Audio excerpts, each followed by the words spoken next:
Byl startován družstvo Senitářov okres Žansko a mám tady čas. Tvrdolník okres Břeclav ve druhém pokusu dosáhli času 74,46, měli k tomu plus 35 trestních sekund, to znamená dohromady výsledný čas 109,76.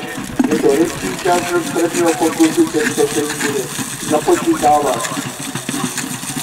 Připraven je tady Útěchov, okres Brno-Město a připraví se Místky, okres Horoní.